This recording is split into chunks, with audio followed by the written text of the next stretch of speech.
Praise the Lord, मसीह यीशु में आप सबकी सलामती हो। मैं हूँ वर्शिपर दाइम गिल और आप देख रहे हैं Daim Gill show only on Fazal television पर। और जिस तरह कि आप जानते हैं कि इस शो में हम आपकी जितनी भी फेवरेट पर्सनैलिटीज़ हैं उनको हम बुलाते हैं और उनकी जो रियल लाइफ में जो उनकी बातें हैं, उनकी ज़िंदगी के जो राज हैं वो आपको हम बताते हैं। और पिछला प्रोग्राम जो है वो लोगों ने बड़ा पसंद किया और लोगों ने बड़ा एंजॉय भी किया।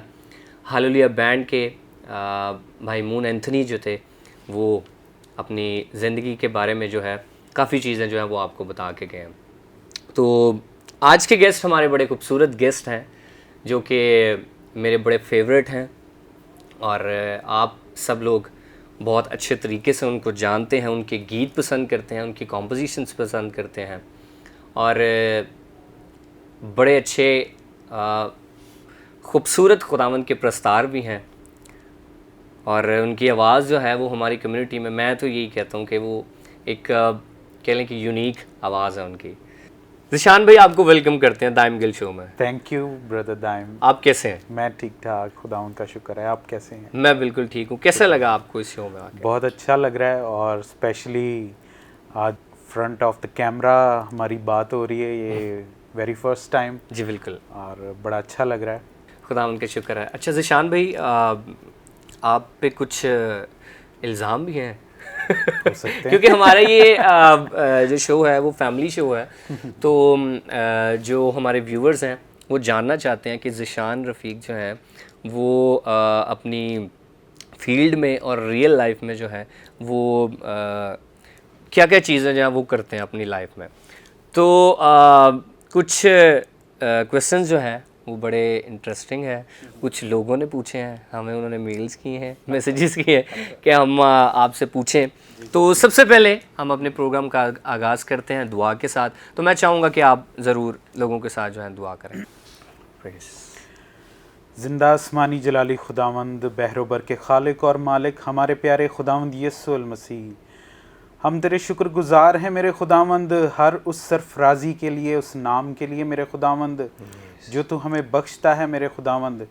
क्योंकि इस सारी सरफराजी और इस सारे काम के पीछे जो मकसद होता है वो सिर्फ़ और सिर्फ तेरे नाम को जलाल देना होता है। ऐ मेरे खुदावंद, हम तेरे शुक्रगुजार हैं हर एक नेमत के लिए, हर एक बरकत के लिए और ख़ास तौर पर तेरे फ़ज़ल के लिए जो तू हम पर हर एक पर हमेशा कायम रखता है।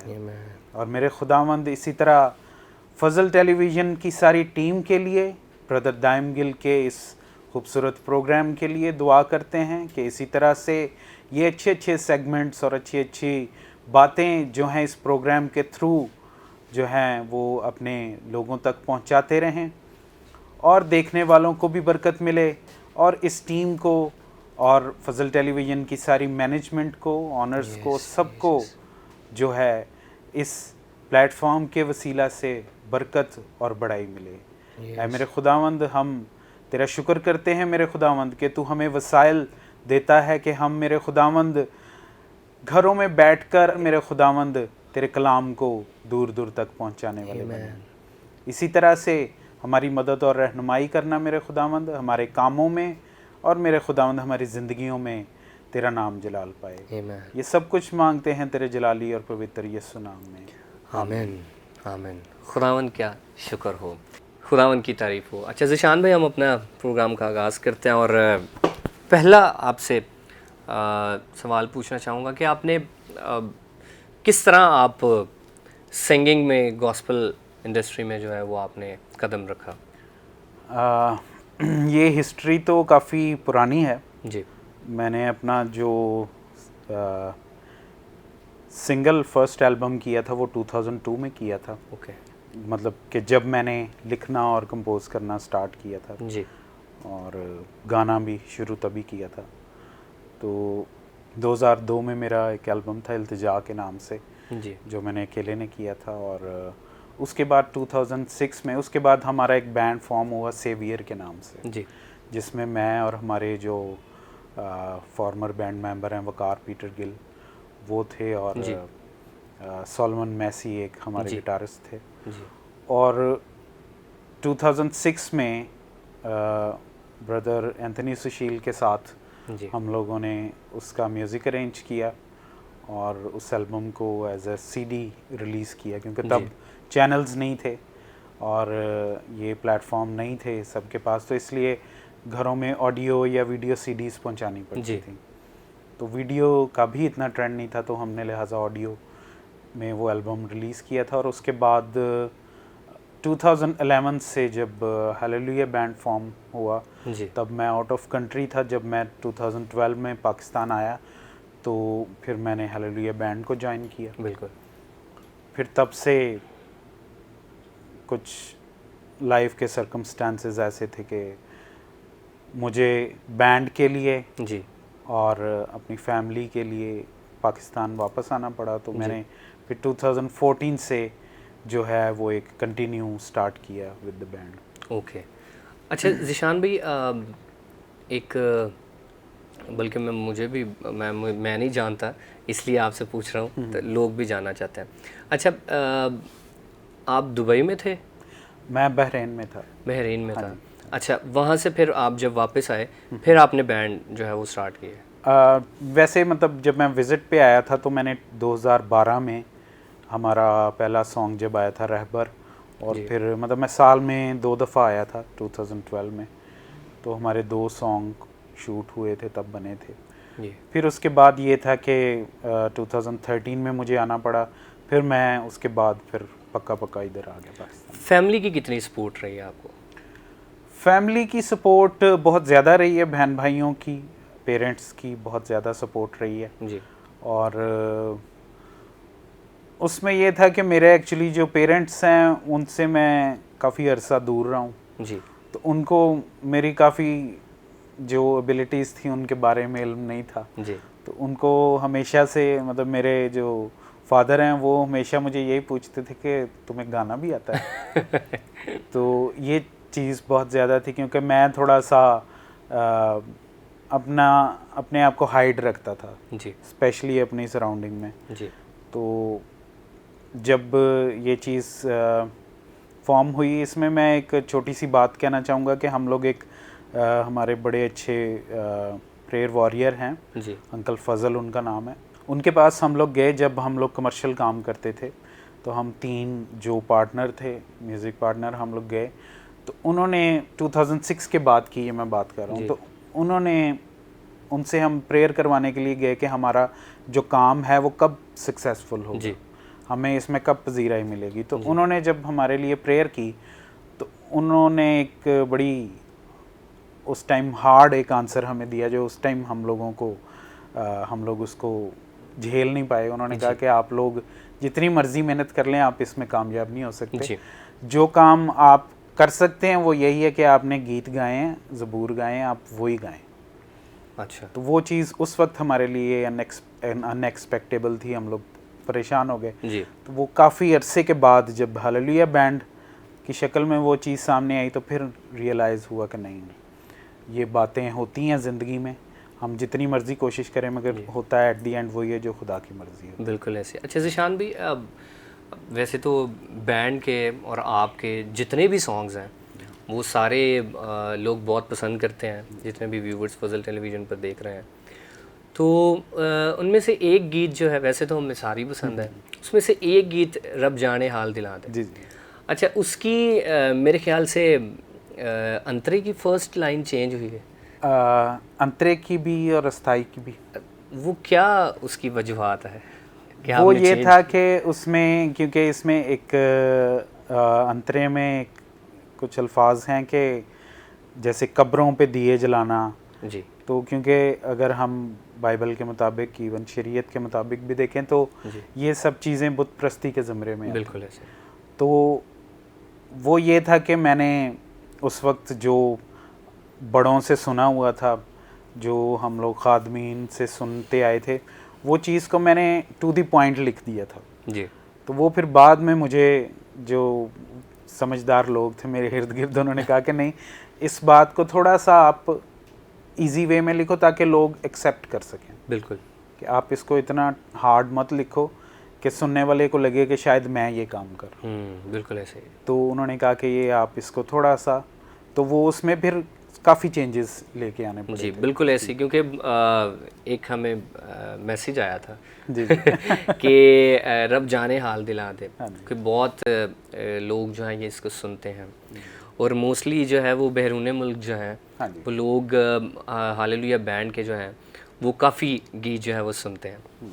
तो मेरा फेवरेट सॉन्ग, बल्कि मून भाई के साथ भी मैंने परफॉर्म किया लास्ट जब अच्छा, एपिसोड हुआ, अच्छा। तो मून भाई से रिक्वेस्ट की कि एक जो है सॉन्ग जो है वो आप हमारे साथ बजाएं, छोटी छोटी गलियों में। छोटी-छोटी उफ, वो इतना खूबसूरत गीत है। वो जब भी बल्कि कहीं क्रूसेट्स पे जाना हो या मीटिंग्स पे जाना हो तो मैं गाड़ी पे लगाता हूँ, और खुदा उनके फजल से गीत बहुत बाबरकत गीत है। अच्छा, ज़िशान भाई उसको लिखा आपने, जी। बहुत खूबसूरत।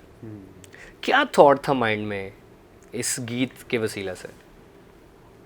इसकी एक हम लोगों ने पेज पे भी ये लिखा था जब ये सॉन्ग, क्योंकि काफ़ी जब सॉन्ग ये रिलीज़ हुआ था तभी लोगों ने पूछना शुरू कर दिया था कि इसके पीछे क्या थॉट थी आपकी। जी तो मैं जब आउट ऑफ कंट्री था तो मैं ये चीज़ें सोचता था, क्योंकि वहाँ पे जब हम लोग चर्चेज़ में जाते थे जी तो अगर किसी के पास ट्रांसपोर्ट नहीं है अपनी, तो उसको चर्च की गाड़ी लेने आती थी उसके घर से, और घर पे छोड़ के जाती थी। बिल्कुल ऐसे। फिर जब शाम के टाइम, क्योंकि वहाँ पे बातें मोस्टली शाम के टाइम होती, जी तो वो चर्च की जो मैनेजमेंट होती थी वो फ़ोन करके ये कहते थे कि आप घर पे खाना वगैरह मत बनाएं, जी क्योंकि आपने टाइम निकाल के चर्च आना है। बिल्कुल तो ऐसा ना हो गया आपका, मतलब वो फिर आप डिस्टर्ब हो, आपकी रूटीन डिस्टर्ब हो, तो बिल्कुल। आपको खाना इधर ही मिलेगा बिल्कुल चर्च में ही। तो वहाँ पे काफ़ी लोगों की हेल्प भी होती थी, बिल्कुल। और खाना भी मिलता था, जी और उसके अलावा चर्च भी इतना फैसिलिटेट होता था जी कि आपको कोई दिक्कत नहीं होती थी। आप गाड़ी घर के बाहर आके खड़ी हुई है, जी आपने बैठना है और चर्च चले जाना है, इबादत करके वापस जी आ जाना, खाना शाना खा के। अच्छा, जी तो मैं वो चीज़ अक्सर सोचता था कि फिर भी वहाँ पे चर्चेज़ में रश जो था वो नहीं होता था, बिल्कुल लोग बहुत कम आते थे बिल्कुल। चर्च। तो फिर मेरा जहन जो था वो पीछे पाकिस्तान की तरफ आता था कि यहाँ पे मीटिंग्स में इतने लोग, हम लोग देखते हैं कि इतने लोग होते हैं जी कि वो मतलब बैठने की जगह नहीं होती, जी और चर्चेज़ में संडे वाले दिन 2-2 3-3 इबादतें होती हैं, बिल्कुल और इतना रश होता है कि लोग मैनेज नहीं कर पाते, बिल्कुल ऐसे।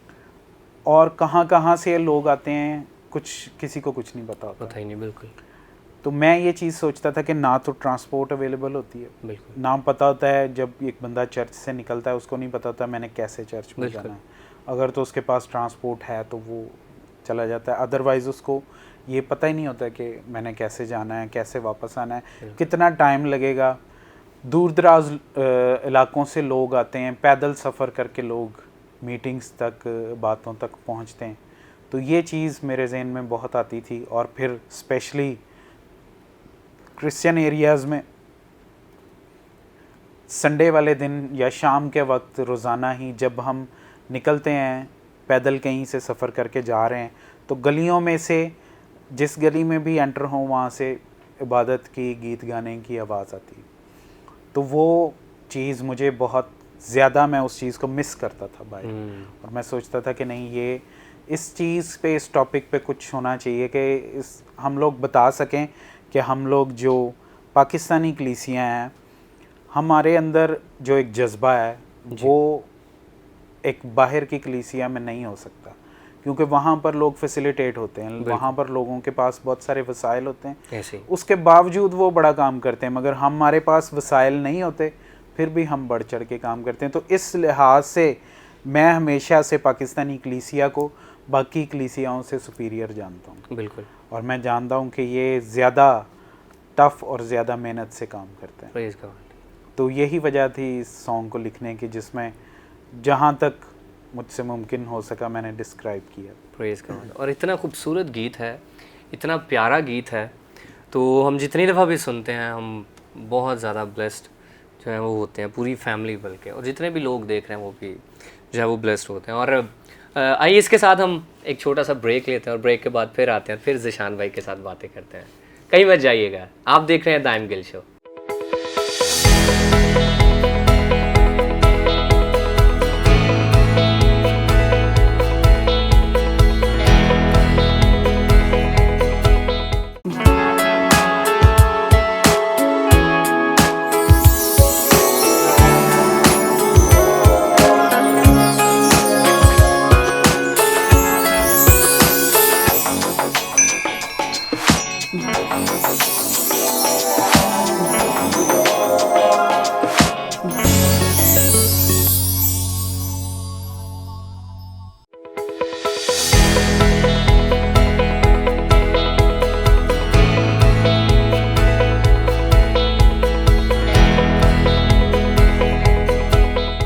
वेलकम बैक और आप देख रहे हैं Daim Gill show only on Fazal television पे। जिस तरह की आप बड़ी खूबसूरत बातें जो है वो भाई ज़िशान से आप सुन रहे हैं, और अभी आपने सुना कि छोटी छोटी गलियों में सॉन्ग है, उसकी जो स्टोरी थी वो बेसिकली जो थॉट था वो क्या था।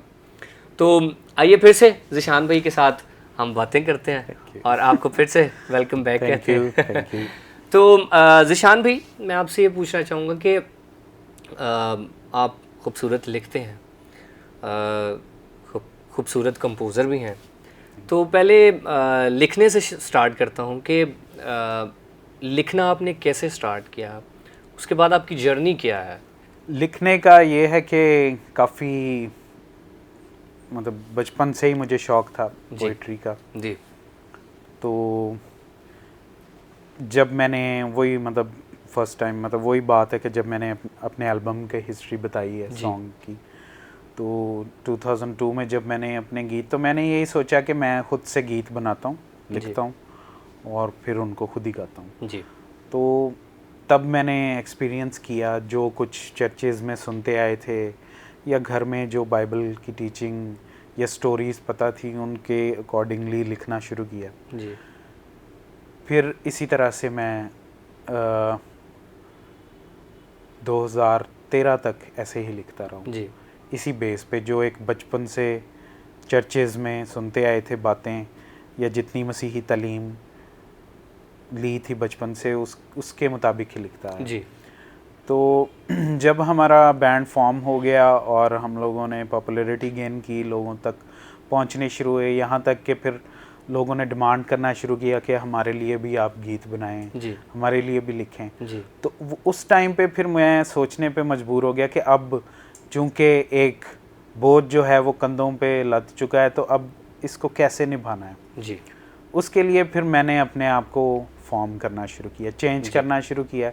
फर्स्ट मैंने स्टडी से स्टार्ट किया। मुझे ये था कि अगर मैंने बैंड के लिए या दूसरे गॉस्पल सिंगर्स के लिए लिखना है तो उसके लिए मुझे बाइबल का नॉलेज होना चाहिए, बाइबल की तालीम होनी चाहिए। तो एक जो प्रैक्टिकल वे मुझे नज़र आया वो यही था कि मैं सेमिनरी ज्वाइन करूं। तो मैंने 3.5 साल सेमिनरी की, थियोलॉजियन बना, इधर राइवन डाइसिस में मैंने सेमिनरी की। उसके साथ साथ जैसे जैसे मेरा नॉलेज बढ़ता गया, मेरे लिखने का जो एक अंदाज़ था या तरीका था वो बदलता गया, सोच बदलती गई, डेवलपमेंट आती गई शायरी में बहुत ज़्यादा। तो इस तरह से मेरा आगाज़ हुआ पोइट्री का, जो कि अभी तक जारी है, अभी तक सीखना भी जारी है और लिखना भी जारी है। Praise the Lord. बड़ी खूबसूरत बात जो है, बल्कि हमारी यूथ जो है वो देख रही है, और बल्कि खुदा उनके फजल से जो लिखते हैं वो भी ज़रूर इस प्रोग्राम को देख रहे होंगे। तो उनके लिए बड़ी खूबसूरत बात है और सीखने वाली बात है कि आप शायर ऐसे ही नहीं बन जाते, उसके पीछे आपको बड़ी मेहनत करनी पड़ती है। आपको खुदा के साथ कनेक्शन जो है वो आपका वो स्ट्रॉन्ग होना चाहिए। जैसे कि अभी आपने बताया कि आपने प्रॉपर सेमिनरी की है, तो उसके लिए ये लिखने के लिए आपको ये चीज़ें बहुत ज़रूरी हैं। अच्छा ज़िशान भाई, अगर एक वर्ड में आपने डिस्क्राइब करना है, जी जी, ज़िशान रफ़ीक अगर कंपोज़र या राइटर ना होते तो क्या होते? फौजी। क्योंकि बचपन में मैंने वो मुझे निशानेबाजी का शौक था, तो मैंने बॉय स्काउट्स की ट्रेनिंग ली थी।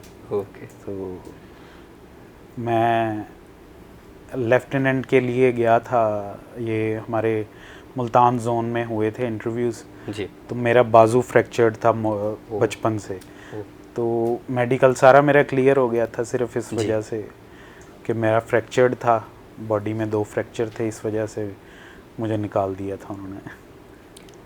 अच्छा ज़ीशान भाई, कभी किसी हेट स्पीच का सामना करना पड़ा हो? फ्रंट टू फ्रंट तो कभी नहीं करना पड़ा, मगर वैसे बहुत सी बातें इस लिहाज से कि मैंने तो हमेशा, अगर किसी ने कुछ भी कहा है तो उससे मैंने हमेशा अपने आप को डेवलप किया है, सीखा है उससे। तो बैंड के साथ हम लोगों ने बड़ी बड़ी चीज़ें फेस की हैं, बिल्कुल। और अभी तक ये काफ़ी चीज़ों का सामना करना पड़ता है, तो ये अब तो ज़िंदगी का हिस्सा बन चुका है सब। तो मैंने तो हमेशा, अगर इन बातों से हमेशा सीखा ही है, और इसमें जो मुझे, बजाय इसके कि मैं किसी के साथ आर्गुमेंट करूं या किसी को बुरा भला कहूं, तो मैंने दूसरों की बातों से जो है अपने आप को उस चीज़ से डेवलप किया है। बिल्कुल। कि मुझे लगा कि शायद मेरे अंदर ये एरर है, तो मैं इस चीज़ को ख़त्म करूं अपने अंदर। बहुत अच्छा, बड़ी अच्छी बात की कि आप अक्सर, मैं ही देखता हूँ, मैं अपनी बात कर लेता हूँ, लोग जो हैं वो तनकीद की तरफ जाते हैं जी, तनकीद की तरफ चले जाते हैं, लेकिन ये नहीं देखते कि जो टीवी पे आपको नज़र आ रहा होता है, जो आप देखते हैं, उसकी मेहनत कितनी है। बिल्कुल। आप तो इंडिविजुअली खिदमत कर रहे हैं। बिल्कुल। और मेरे ख्याल से हम लोग एज ए बैंड तो उतना ट्रैवल नहीं किया जितना आपने किया है, तो आपने तो ये चीज़ें ज़्यादा फेस की होंगी। बिल्कुल, बहुत जगहों पे बहुत बड़े बड़े एक्सपीरियंसेस। बिल्कुल ऐसे, और लोग इस चीज़ को समझते ही नहीं है कि मतलब लोग यही देखते हैं कि ये टीवी पर आए हैं, ठीक है, और यहाँ पर आके वो मतलब जो है वो बन गए हैं, लेकिन ये कि उसके पीछे हमारे पेरेंट्स की मेहनत और फिर हमारी अपनी मेहनत, कि किस तरह से हमने जो है वो स्टेप बाय स्टेप जो है खुदा ने सरफराजी दी है। क्योंकि बीवी का आपकी ज़िंदगी में आना, ज़ीशान भी किस तरह से चेंजिंग हुई है जैसे सिस्टर रिबका आपकी ज़िंदगी में आई? चेंजिंग सबसे बड़ी तो ये थी कि जैसे ही हम लोगों का रिश्ता कायम हुआ 2019 में, तो उसके बाद हम लोगों ने अपने काम को डेवलप किया। मतलब हमारा दोनों का मिलना, हमें वेरी फर्स्ट डे से यही पता था कि हम दोनों को अगर खुदावंद ने मिलाया है, तो इसका मकसद सिर्फ यही नहीं कि एक हस्बैंड वाइफ हम बन जाएं और एक फैमिली डेवलप हो। इसके पीछे खुदा का काम जो है वो मैटर करता है, और खुदा ने एक पूरे प्लान के तहत हमें मिलाया है। अभी जैसे कि मतलब मैं एक बात को रिवील करता हूँ, हम लोगों ने अभी दोनों ने, मैंने और रिबका ने, हम दोनों हस्बैंड वाइफ ने एक सॉन्ग बनाया है, जिस सॉन्ग का नाम है प्रस्तिश का मुकाम। वो सॉन्ग आप बहुत जल्द फजल टीवी पे और सोशल मीडिया पर देखेंगे। तो वो आज दाइम भाई के शो में मैं रिवील कर रहा हूँ इस चीज़ को, अभी वो अंडर द प्रोसेस है सॉन्ग, तो ज़रूर आप उसको देखेंगे। तो वो सॉन्ग जो है, वो सॉन्ग हम लोगों ने साथ साथ अपनी स्पिरिचुअल डेवलपमेंट को स्टार्ट किया। साथ साथ मेरे ज़हन में थॉट था कि जब भी हम निकाह के बंधन में बंधेंगे तो हम एक ये, क्योंकि हम दोनों गॉस्पल सिंगर्स हैं, तो हम दोनों मिलके एक सॉन्ग बनाएंगे। बैंड की भी यही विश थी, बैंड शुरू से मोटिवेट करता था इस चीज़ के लिए, और फैमिलीज़ की भी यही विश थी कि हम दोनों मिलके सॉन्ग करें। अभी तक फैमिलीज़ में या जिनको पता है, अभी आपको भी पता चल चुका है, तो अभी मैसेजेस आएंगे, पूछेंगे कि कब आपका सॉन्ग आ रहा है, तो बहुत जल्द आप देखेंगे उस सॉन्ग को। Praise the Lord. अच्छा ज़ीशान भाई, ज़ाहिर आप ज़्यादा स्टूडियो में भी बिज़ी रहते हैं, और घर पे और स्टूडियो में, घर में कितना टाइम देते हैं आप? घर में अभी तो क्योंकि हमारे स्ट्रगलिंग डेज़ हैं, तो ज़्यादातर टाइम बाहर होता है। घर पे टाइम जो है बहुत कम दे पाता हूँ, मगर जितना भी टाइम होता है उसमें कोशिश यही होती है कि हाँ फैमिली डेवलपमेंट हो, आपस में शेयरिंग हो, और जितना ज़्यादा हो सके हम खुदावंद की मर्ज़ी को समझें और आगे अपने आप को लेके चलें। तो वो ये चीज़ें साथ साथ चलती हैं घर में भी, और इवन दो बाहर भी होते हैं तो एक दूसरे से कनेक्टेड रहते हैं। ये सब कुछ साथ साथ ही चल रहा है।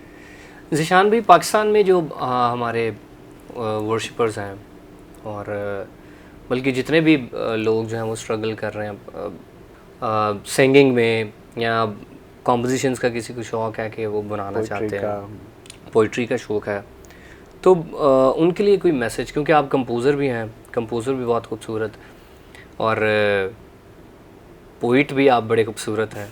क्योंकि ज़ीशान भाई, आपकी जितनी भी पोइट्रीज़ होती हैं, क्योंकि मोस्टली जो होता है वो मतलब 2 लाइनों में जो है वो डिस्क्राइब होती है। अगर स्थाई की तरफ जाते हैं तो, या अंतरे की तरफ जाते हैं, 2 लाइनों में होती है, 3 लाइनों में होती है। मोस्टली जो पीछे से चलता आ रहा है वो यही चलती आ रही। लेकिन आपकी कोई भी पोइट्री जो है, मैं मतलब किसी को भी उठा लूँ, कोई भी सॉन्ग उठा लूँ, उसमें एक पूरी स्टोरी होती है स्टार्ट से एंड तक।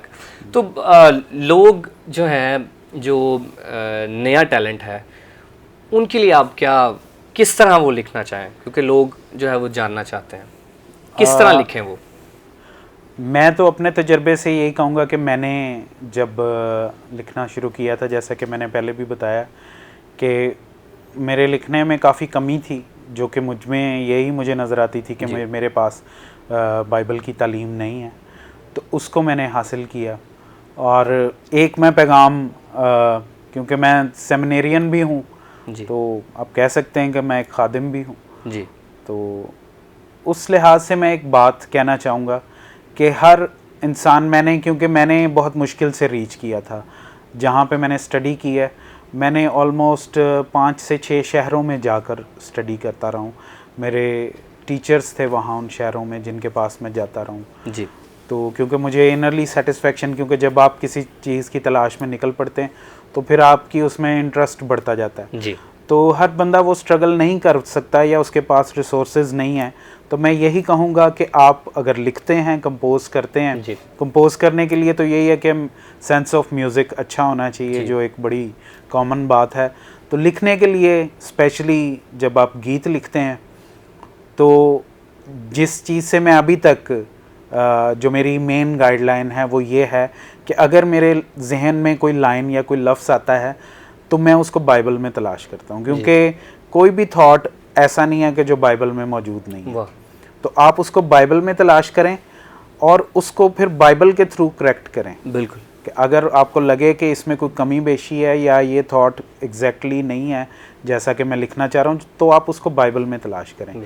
उससे क्या होगा कि आप बाइबल रीडिंग में भी जो है वो अपने आप को कायम रख सकते हैं या कंटिन्यू रख सकते हैं, और दूसरा आपके लिखने में फिर जो डेवलपमेंट आएगी वो किसी और तरह से नहीं आ सकती। तो मैं हमेशा क्योंकि मैं कुछ जगहों पर लेक्चर भी लेता हूँ, क्लासेस लेता हूँ, तो वहाँ पर मैं अक्सर बच्चों को ये बात कहता हूँ कि बाइबल जो है वो सबसे बड़ी सेमिनरी है और रूल कुदस जो है वो सबसे बड़ा टीचर है। तो अगर आपके पास वसाइल नहीं है तो आप घर बैठे सब कुछ कर सकते हैं।